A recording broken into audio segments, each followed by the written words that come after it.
আসসালামু আলাইকুম ভিউয়ার্স, আমি মোহাম্মদ আব্দুল্লাহ আল মাসুদ। তো আজকে আমাদের কোর্সের চতুর্থ পর্ব। তো আজকের পর্বে থেকেই মূলত আমরা আমাদের HTML CSS এর কোডিং পার্টে আর কি ঢুকবো, যেগুলো হচ্ছে আর কি মেইন অংশ। তো আজকে আমরা দেখবো হেডার অংশটুকু, যেখানে হেডার পার্টের মধ্যে রয়েছে ন্যাভবার, একটা দুইটা এই তিনটা হচ্ছে হেডিং বা প্যারাগ্রাফ অংশ, একটা হচ্ছে ফর্ম এবং একটা হচ্ছে বাটন, এবং এই পুরো অংশটার ব্যাকগ্রাউন্ড জুড়ে হচ্ছে একটি ইমেজ রয়েছে।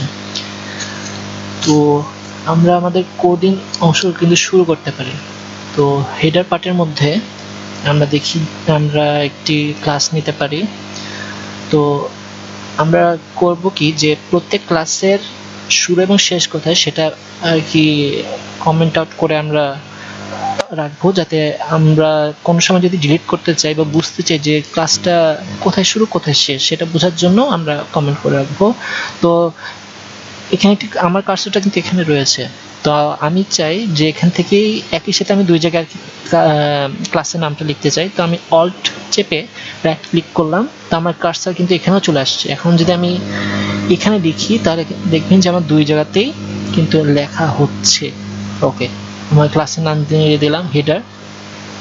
তো আমার হেডার ক্লাসের মধ্যে একটু খেয়াল করে দেখবেন যে আমাদের ওয়েবসাইটে ব্যাকগ্রাউন্ড ইমেজটা কিন্তু পুরো ডিভাইসের উইডথ জুড়ে আছে, এখান থেকে শুরু হয়ে ঠিক এই পর্যন্ত আছে, কিন্তু ভিতরের এলিমেন্টগুলো কিন্তু এখান থেকে শুরু হয় নাই, এখান থেকে ছেড়ে ঠিক এই জায়গায় শুরু হয়েছে, এবং এখানেও কিন্তু এখান থেকে ছেড়ে এই পর্যন্ত আছে, এবং পুরো এলিমেন্টগুলো কিন্তু ঠিক ডিভাইসের মাঝখানে আছে।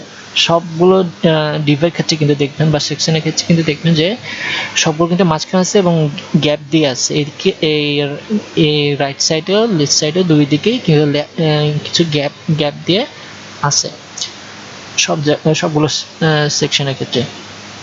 তো ফুল উইথ নেওয়ার জন্য আমরা বুটস্ট্র্যাপের একটা ক্লাস ইউজ করব, সেটি হচ্ছে কন্টেনার ফ্লুইড, যাতে করে আমি পুরো উইথটা পাই। ওকে, তো আমি হচ্ছে দুই জায়গাতে আর কি চেঞ্জ করে দিতে হবে। তো আমি কন্টেনার ফ্লুইড নিলাম, ঠিক একইভাবে এখানে আমি কন্টেনার ফ্লুইড লিখে দিচ্ছি।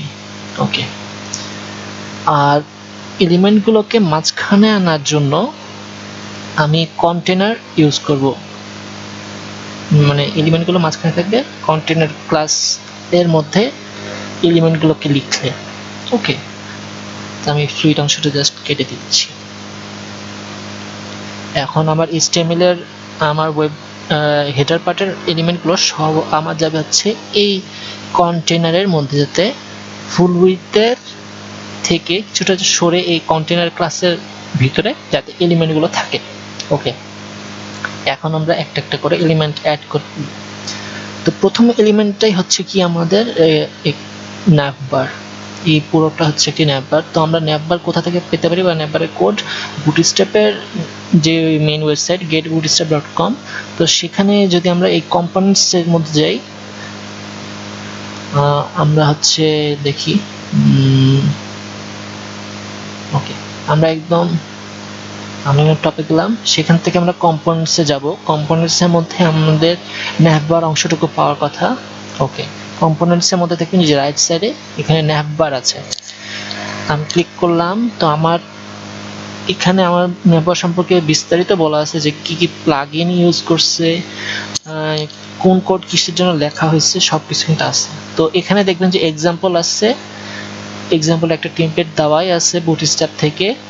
তো আমরা এই কোডটুকু কিন্তু আমরা কপি করে নিতে পারি। তো একটু খেয়াল করলে দেখবেন যে এই ন্যাপারের মধ্যে কিন্তু অনেক কিছু আছে, যেমন লিঙ্ক যেগুলো আছে সেগুলো নর্মাল, এগুলো ঠিক আছে, বাট এখানে কিন্তু ড্রপ ডাউন দিচ্ছে, সার্চ অপশনও আছে, বা একটা বাটনও দিচ্ছে। আবার এই লিঙ্কগুলো কিন্তু দেখবেন এগুলো কিন্তু একটু মানে লাগানো, এগুলো হচ্ছে এই লিঙ্কগুলো হচ্ছে একটু বাম দিকে আছে, বাট এই দুটো লিঙ্ক কিন্তু ন্যাপারের ডান দিকে একদম আছে, এখানে কিন্তু গ্যাপ আছে। তো কিছু কিছু অংশ কিন্তু আমাদের লাগবে না এই টেমপ্লেটের থেকে। তো আমরা কি করি, আপাতত এই পুরো কোডটুকুই কপি করলাম। ওকে, তারপরে আমরা এই কন্টেনারের মধ্যে পুরো অংশটুকু পেস্ট করে দিচ্ছি।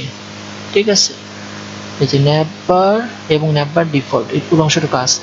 তো আমি একটা কাজ করি, যেটা শেষে কমেন্ট করে দিই যে আমাদের ক্লাসটা এখানে শেষ। ওকে,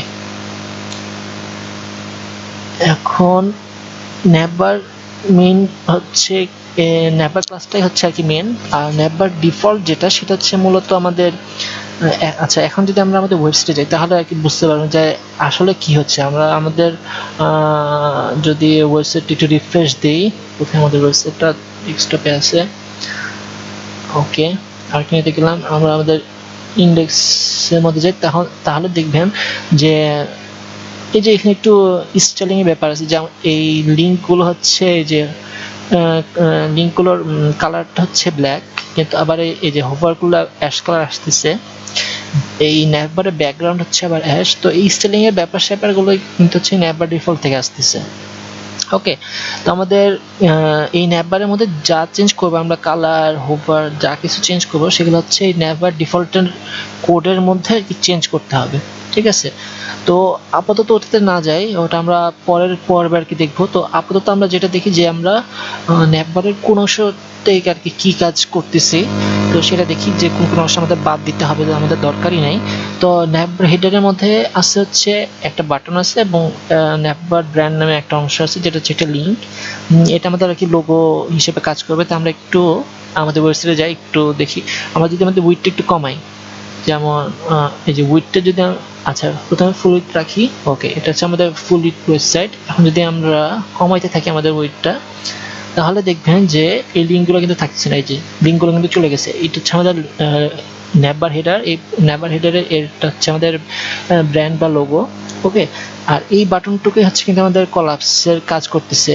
এখানে যে বাটনটা আছে, এই যে এখানে যে বাটনটা আছে সেটাই কিন্তু হচ্ছে এই বাটন। ওকে, এটা হচ্ছে কলাপসিং এর জন্য কাজ করতেছে। এখানে ক্লিক করলে যে লিঙ্কগুলো এখানে ফুল উইডথের সময় ছিল সেগুলো কিন্তু আবার শো করতেছে। আবার ক্লিক করলে এটা চলে যাচ্ছে। ওকে, তো আমাদের এটা লাগবে। আমাদের চেঞ্জ যেটা করতে হবে, যে আমরা রেফারেন্স ওয়েবসাইটে যাই, দেখি যে এখানে কিন্তু একটা ইমেজ আছে, আর এখানে আছে হচ্ছে ব্র্যান্ড নামে একটা কথা। তো আমাদের ইমেজটা আমাদের ওই ব্র্যান্ড কথাটার জায়গায় নিয়ে আসতে হবে। এই কথাটা আমাদের এই ব্র্যান্ড কথাটার জায়গায় নিয়ে আসতে হবে। তো আমরা কি করতে পারি, এই ব্র্যান্ড কথাটা কেটে দিই। ওকে, এখানের মধ্যে আছে আমরা ইমেজ জিনিসটা জানি, আমাদের ইমেজ আছে। ইমেজেসের মধ্যে লোগো নামে দেখি, হ্যাঁ লোগো নামে একটা আছে, সেটাই হচ্ছে আমাদের ব্র্যান্ড ইমেজ। অল্ট দিয়ে রাখি যে হ্যাঁ এটা হচ্ছে আমাদের লোগো। ওকে, এখন রিফ্রেশ দিয়ে একটু দেখি আমাদের পেজটা কিরকম আসে। ওকে, রিফ্রেশ দিয়ে এই যে ব্র্যান্ড ইমেজটা কিন্তু চলে আসছে, বাট ব্যাকগ্রাউন্ড ইমেজটা অ্যাশ করা থাকবে না, অতটা বোঝা যাচ্ছে না। তো একটা কাজ করে রাখতে পারি, যে হেডারের মধ্যে আমরা আমাদের ব্যাকগ্রাউন্ড ইমেজটা সেট করে দিই, তাহলে আমাদের বুঝতে সুবিধা হবে। আমি এখানে কমেন্ট করে দিচ্ছি হেডার। এখানে থেকে আমাদের হেডারের কোডগুলো আর কি শুরু হবে। এটার মধ্যে আমি একটা ব্যাকগ্রাউন্ড ইমেজ দিচ্ছি, ইউআরএল। রুটে গেলাম, রুটের থেকে হচ্ছে আমরা ইমেজেস ফোল্ডারের মধ্যে যাচ্ছি, ইমেজেস মধ্যে সেকশন টপ ব্যাকগ্রাউন্ড বিজে। ওকে, আর এই ব্যাকগ্রাউন্ড ইমেজটা পুরো উইথ জুড়ে থাকবে কিন্তু, হ্যাঁ। তো সেজন্য আমরা ব্যাকগ্রাউন্ড সাইজ দিচ্ছি কভার। ওকে, এখন আমরা রিফ্রেশ দিই একটু, তাহলে দেখি যে আমাদের লেখাটা ওকে। ওকে, ন্যাভবারের ব্যাকগ্রাউন্ড হিসেবে কিন্তু এটা আসছে, বাট এই ন্যাভবারের ব্যাকগ্রাউন্ড কালারের জন্য আর কি ইমেজের কি কথাটা ঠিক অতটা বোঝা যাচ্ছে না। ওকে, সমস্যা নেই, ওটা আমরা আস্তে আস্তে ঠিক করতে পারবো। এখন আমরা যে অপ্রয়োজনীয় অংশ যেগুলো আছে আরো, সেগুলো আমরা একটু ডিলিট করে দিই। যেমন আমাদের এই লিঙ্ক, এই ড্রপডাউনের কোনো দরকার নাই, ফর্মের কোনো দরকার নেই। ওকে, এখন একটা করতে পারি যে আমরা আমাদের কিন্তু কলাপসিং এর কিন্তু এই জিনিসটা রাখতে হবে, এই যে কলাপস, নেভার কলাপস, যাতে আমরা উইথ ছোট করলে যাতে আমাদের এই যে বাটনটা প্রেস করলে যাতে ওই অপশনগুলো আবার যাতে আসে, এই যে আমরা বাটন প্রেস করে যাতে এই অপশনগুলো আসে, এগুলো কিন্তু সব হচ্ছে কলাপস, নেভার কলাপসের মধ্যে আছে। এই নেভার কলাপস ক্লাসের মধ্যে কিন্তু আছে। এখানে যা লিখবো সেগুলো কিন্তু ক্লিক করলে আর কি আসবে। তো আমাদের এটা রাখতেই হবে। যেটা আমাদের না রাখলেও চলবে সেটা হচ্ছে এই অংশটুকু, এই নেভার রাইটের মধ্যে যে অংশটুকু আছে দুইটা লিঙ্ক, সেই লিঙ্কগুলো আমাদের না রাখলেও চলবে। তো আমরা এখানে ডিলিট করে দিই। ওকে, আর নেভার রাইট ক্লাসটুকু কেটে আমাদের মেইন যে নেভার সেটার মধ্যে আমরা পেস্ট করে দিই, যাতে এই সবগুলো লিঙ্কই যাতে রাইটে আসে, এবং এটা আমরা ডিলিট করে দিই। ওকে, আমাদের আপডেটের কাজ শেষ, নেভারের আপডেটের কাজ শেষ। এখন আমরা শুধু লিঙ্কগুলো অ্যাড করব। তো আমাদের লিঙ্ক কয়টা আছে একটু দেখি। আচ্ছা, এটা একটু রিফ্রেশ দিই। ওকে, তো রাইটে কিন্তু দুইটা আপাতত লিঙ্ক আছে। তো আমাদের লিঙ্ক হচ্ছে মোট 1 2 3 4 মোট 6টা আর কি লিঙ্ক আছে। তো আপাতত 2টা আছে। তো আমি আরো এটাকে কপি করে নিই। ওকে, তো মোট 6টা লিঙ্ক নিয়ে নিলাম। প্রথম লিঙ্কটা হচ্ছে পোর্টফোলিও। ওকে, অ্যাক্টিভ ক্লাস হিসেবে রাখতেই পারে, সমস্যা নাই। পোর্টফোলিও। ওকে, তারপর হচ্ছে কি about pricing carriers, about pricing, তারপর হচ্ছে ক্যারিয়ার্স। ওকে, এখন আরেকটা আছে কি লগ, আরেকটা হচ্ছে get a code. Okay, log দিলাম, আর হচ্ছে গেট কোড। ওকে, এখন আমরা একটু রিফ্রেশ দিয়ে দেখি আমাদের ওয়েবসাইট কি অবস্থা। ওকে, সবগুলো লিঙ্ক ঠিক মতো আসছে। আমাদের নেভারের আপডেটের কাজ কিন্তু শেষ, যেটা আমাদের HTML এর আপডেট করা, সেই কাজ কিন্তু আমাদের শেষ।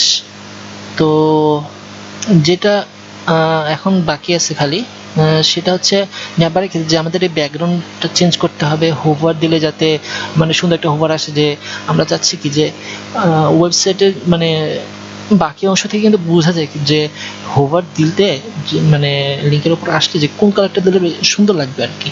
তো এখানে যেমন একটা সুন্দর কালার আছে, রেড কালার একটা আছে, তো এটা ব্ল্যাক ব্যাকগ্রাউন্ডের সাথে কিন্তু বেশ ভালো ম্যাচ করবে। যে হোয়াইট লিঙ্কের কালারটা যদি হোয়াইট থাকে আর ব্যাকগ্রাউন্ড যদি রেড দেই তাহলে কিন্তু বেশ সুন্দর আসার কথা। তো এরকম আর কি কিছু চেঞ্জ করতে হবে আপাতত। যেমন এখানে ব্যাকগ্রাউন্ড, আমাদের নেভারে ব্যাকগ্রাউন্ড কিন্তু যে অ্যাশ আছে, কিন্তু এখানে নেভারে দেখেন কোনো কিন্তু মানে ব্যাকগ্রাউন্ডই নেই, মানে এটা ট্রান্সপারেন্ট পুরো। তো এই চেঞ্জগুলো আমাদের বাকি আছে আর কি, এগুলো আমরা স্টাইলিং এর পার্টে আর কি করব। তো আজকে এই পর্যন্তই থাক। আমরা নেক্সট পর্বে আর কি নেভারের এই স্টাইলিং এর পার্টগুলো আর কি করব। সবাইকে অসংখ্য ধন্যবাদ, আশা করি নেক্সট পর্বে সাথেই থাকবেন।